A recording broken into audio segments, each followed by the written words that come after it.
الحكمة السادسة والخمسون بعد المئة مطالع الأنوار القلوب والأسرار.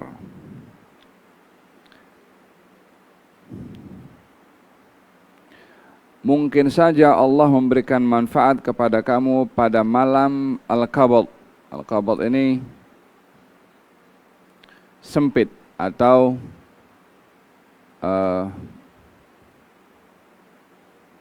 tertekan. Mungkin Allah akan memberikan kepada kamu manfaat pada situasi seperti itu yang kamu tidak dapat manfaat tadi pada isyraqun naharil basti ketika kamu berada dalam keadaan senang. Yani ada kalanya orang berada dalam keadaan susah itu lebih baik daripada diberi oleh Allah Subhanahu wa taala senang. Kebiasaannya orang akan merasa selesa dengan kemudahan, dengan kesenangan. Dan biasanya manusia akan merasa sukar dan tertekan bila berada dalam keadaan dugaan musibah ataupun situasi yang mengganggu kepada mental atau jiwa seseorang. Seperti takut miskin, seperti khawatir terkena penyakit, seperti akan menerima satu musibah dan seumpamanya.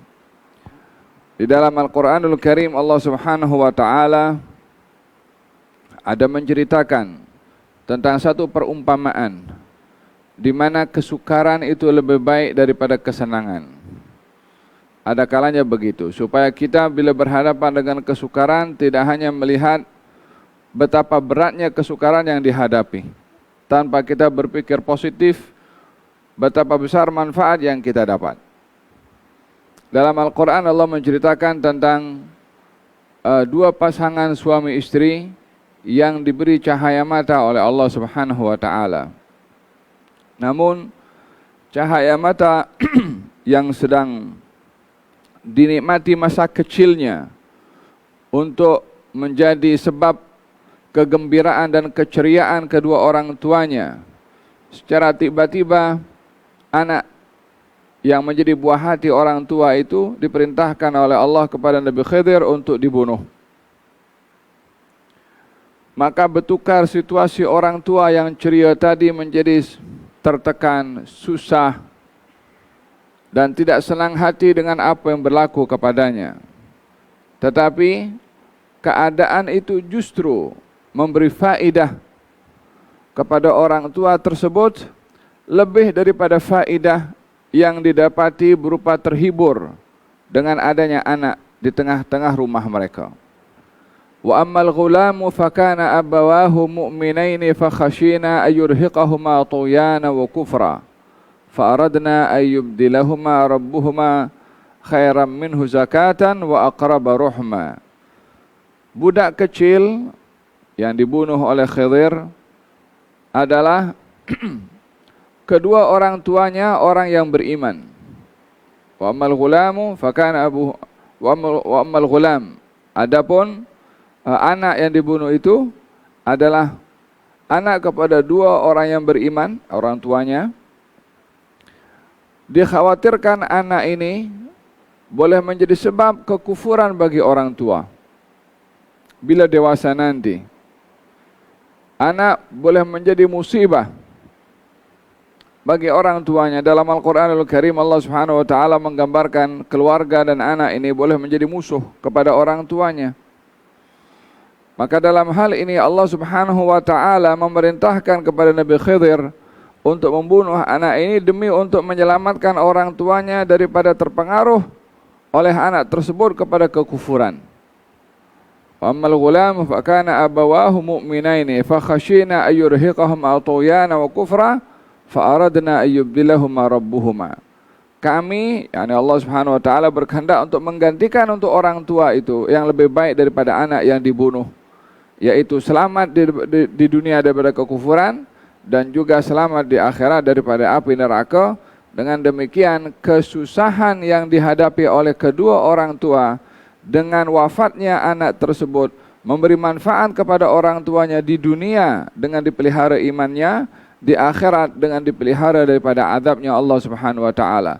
Walaupun ketika berada di dunia dia mendapatkan faidah dengan adanya anak itu dengan terhibur, namun ia tidak memberi manfaat kepada orang tuanya di masa hadapan, maka katanya di sini ada kalanya kesusahan kamu itu diberi manfaat oleh Allah yang tidak didapat pada saat kamu dalam keadaan senang. Artinya berfikirlah, berhusnudzanlah kepada Allah bila berhadapan dalam situasi yang sukar dengan satu manfaat yang besar di sebalik kesukaran yang dihadapi.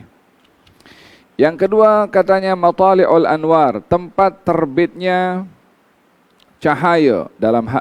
Tempat terbitnya cahaya adalah hati dan juga rahasia. Berbicara tentang cahaya ini di dalam Al-Quranul Karim, dalam hadis Nabi Muhammad SAW, ianya adalah merujuk kepada hal-hal yang bersifat spiritual. Bila disebut cahaya dan dinisbahkan kepada seseorang, contohnya seorang ini penuh dengan cahaya, atau kita diperintahkan untuk meminta nur, meminta cahaya kepada Allah Subhanahu wa taala. Saya yakin tak seorang pun berfikir ketika meminta cahaya adalah cahaya yang kita fahami secara hissi, yakni sesuatu hal yang mengeluarkan sinaran. Tetapi ianya adalah bersifat spiritual. Di dalam hadis Nabi Muhammad SAW, beliau meminta cahaya setiap hari, setiap pagi. Ya Allah, berikan kepada aku cahaya dalam hati aku. Berikan cahaya kepada aku dalam kubur aku. Berikan cahaya pada pendengaran aku. Berikan cahaya pada penglihatan aku. Berikan cahaya pada daging aku. Berikan cahaya pada darah aku. Berikan cahaya pada sel aku. Berikan cahaya di hadapan aku. Berikan cahaya di belakang aku. Berikan cahaya sebelah kanan aku. Berikan cahaya sebelah kiri aku. Berikan cahaya daripada atas. Berikan cahaya daripada bawah. Dan jadikan untuk aku cahaya. Berapa banyak cahaya disebut oleh Nabi dalam doanya setiap pagi meminta cahaya. Dan sampai sebutan cahaya kepada seluruh organnya yang ada dalam tubuh badan, termasuk darahnya, termasuk selnya. Nak diartikan apa cahaya ini? Of course kita tidak memahami darah itu bercahaya seperti mana lampu yang kita lihat. Tapi ia lebih bermakna spiritual. Bila dinisbahkan kepada anggota tubuh badan, maka dia merujuk kepada bagaimana tubuh badan yang rangkuman daripada banyak organ di dalam ini adalah terpanggil untuk melakukan ketaatan, karena sebaliknya Nabi bersabda, inna syaitan yajri 'alal insan majrad dam. Syaitan ini mengalir dalam tubuh anak Adam macam aliran darah. Yakni memberikan bagaimana syaitan mengganggu kepada manusia hatta kepada aliran darahnya, yakni badannya itu dikacau. Oleh sebab itu meminta nur kepada Allah bermakna perlindungan daripada dikacau oleh syaitan. Makna nur pada hati di sini adalah bersifat ma'rifah kepada Allah. Bersifat kesempurnaan iman dan keyakinan kepada Allah. Karena manusia tidak hanya cukup mengatakan dengan iman tanpa dibuktikan sejauh mana dia memahami hakikat iman. Keimanan seseorang diukur dengan ma'rifahnya kepada Allah Subhanahu wa taala. Tandanya bila diduga atau diuji oleh Allah. Oleh sebab itu katanya matali'ul anwar, tempat lahirnya cahaya-cahaya, tempat terbitnya cahaya-cahaya itu pada manusia adalah al-qulub, hati, dan juga asrar, dan juga rahasia yang diletak oleh Allah Subhanahu wa taala. Di dalam hadits qudsi Allah Subhanahu wa taala berfirman, lam yasa'ni ardi wala samai wa wasi'ani qalbu abdi al-mu'min. Langit dan bumi tidak boleh menempatkan aku. Yang boleh menempatkan aku adalah hati hambaku yang beriman. Macam mana menempatkan di sini? Yang dimaksudkan adalah ma'rifah kepada Allah, kenal kepada Allah Subhanahu wa taala. Al-Imam Ibn Atha'illah Sakandari dalam kitabnya Lataiful Minan ada mengatakan bahwa Allah akan menjaga hati orang-orang yang beriman seperti mana Allah Subhanahu wa taala menjaga langit dengan bintang-bintang daripada dicuri informasi oleh jin dan juga syaitan. Pembahasan ini akan lebih terperinci untuk dibahaskan pada pertemuan yang akan datang. Waktu sudah masuk. InsyaAllah kita akan sambung pada pertemuan yang akan datang. InsyaAllah. Hadza wa sallallahu alaihi wasallam Muhammadin wa ala alihi wasallam. Alhamdulillahi rabbil alamin.